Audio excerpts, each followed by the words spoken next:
अब बात उस शहर की जिसे दुनिया भर में भारत की सिलिकॉन वैली के नाम पे जाना जाता है। ये वो शहर जो देश में सबसे ज्यादा टैक्स कमा कर देने में टॉप 5 की लिस्ट में है। वो शहर जो दुनिया भर की आईटी कंपनियों के दफ्तर हैं, लेकिन उसी हाईटेक शहर की सड़कों पर जब आप निकलते हैं तो ये गारंटी नहीं होती कि आप शाम को सुरक्षित घर लौटेंगे या नहीं लौटेंगे। जी हाँ, मैं बात कर रहा हूं बेंगलुरु की। यहां सरकारें बदलती है, मुख्यमंत्री बदलते हैं, लेकिन सड़कों का हाल नहीं बदलता। लगातार कंसिस्टेंसी है खराब सड़कों की। अब की बार सड़कों की बदहाली और सड़कों पर बड़े बड़े गड्ढों की शिकार हुई है 32 साल की मेधा, जो एक 3 साल के छोटे से नन्हे से बच्चे की मां भी है।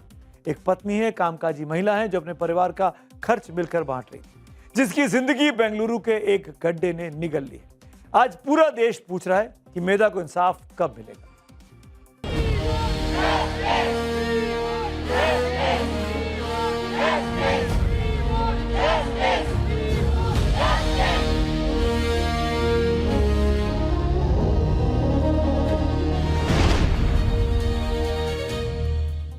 मना यहाँ दिल्ली, नोएडा से लखनऊ, कानपुर, बिहार पास है, वहां की खबरें आप खूब देखते हैं। लेकिन आज मैं आपको ले चल रहा हूं सुदूर दक्षिण में, बेंगलुरु की तरफ। वो शहर जो हिंदुस्तान के बड़े और चमचमाते शहरों में गिना जाता है।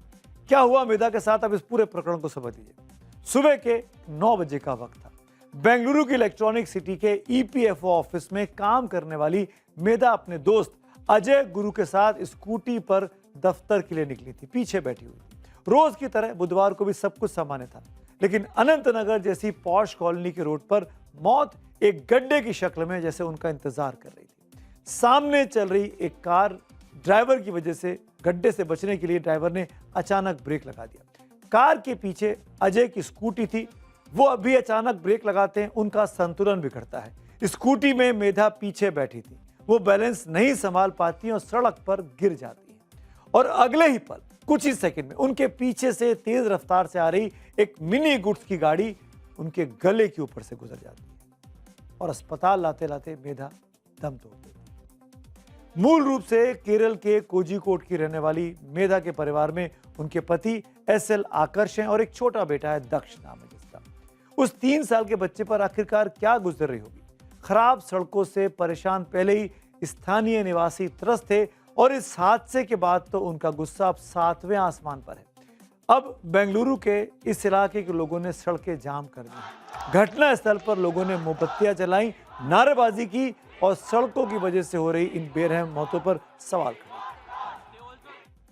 32 साल की महिला मेधा आकाश के मौत के बाद अभी ये हुस्कूर गेट के सामने ये सारे रेसिडेंट्स आकर इधर प्रदर्शन कर रहे हैं और इसके वजह से इधर बहुत भीड़ है और police commissioner, traffic police commissioner, PWD officials सारे लोग इधर आकर इधर रेसिडेंट्स के साथ बातचीत कर रहे हैं। लेकिन इधर का लोग डिमांड कर रहे हैं इधर का एमएलए तुरंत इधर आकर इन लोगों के साथ बात करना है।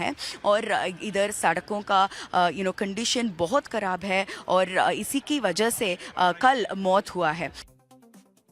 पुलिस ने खराब सड़क की बात तो मानी है, लेकिन पुलिस की जांच में मौत की वजह जो स्कूटी के आगे कार चल रही थी जिसने अचानक ब्रेक लगाया गड्ढे की वजह से, उसको बताया, यानी कार को बताया।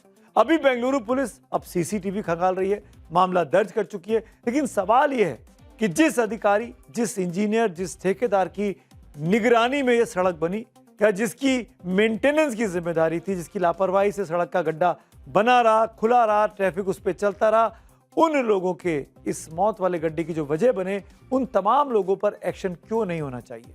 इनका नाम एफआईआर में क्यों नहीं होना चाहिए?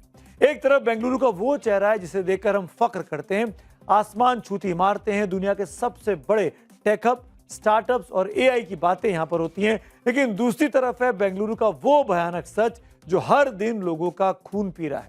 ट्रैफिक का ऐसा बुरा हाल है कि 10 किलोमीटर जाने में 2 से 3 घंटे लग जाते हैं। और अगर सड़क वहां खाली मिल जाए, अगर आपकी किस्मत अच्छी है, तो इन सड़कों के गड्ढे आपका इंतजार कर रहे होते हैं, जो कभी भी जानलेवा साबित हो जाते हैं। यह पहली बार नहीं है जब बेंगलुरु की सड़क की वजह से किसी की जान गई हो। सरकारी आंकड़े, जी हां, सरकारी आंकड़े गवाहें कि साल 2021 से 24 के बीच बेंगलुरु में गड्ढों की वजह से 452 एक्सीडेंट हुए, जिनमें 127 लोगों को अपनी जान गंवानी पड़ी। क्या यह मौत सिस्टम की ओर से किए गए कत्ल नहीं है? सड़कों की मरम्मत के नाम पर सिर्फ लीपापोती होती है। लोग टैक्स भरते भरते थक जाते हैं, लेकिन उन्हें रिटर्न में मिलती है टूटी हुई ये सड़कें और मौत का डर। अब आते हैं उस सवाल पर जो हर टैक्स पेयर के दिल में छुपता है। बेंगलुरु कोई छोटा मोटा शहर नहीं है, देश की इकोनॉमी का एक तरह से ग्रोथ इंजन है। कर्नाटक को हर साल जो लाखों करोड़ों रुपए का टैक्स मिलता है, उसका एक बहुत बड़ा हिस्सा सिर्फ बेंगलुरु शहर से आता है। फिर भी बेंगलुरु के हिस्से में ये मौत के गड्ढे क्यों हैं? आइए आपको पैसों का भी गणित और पावर खेल समझा देते हैं।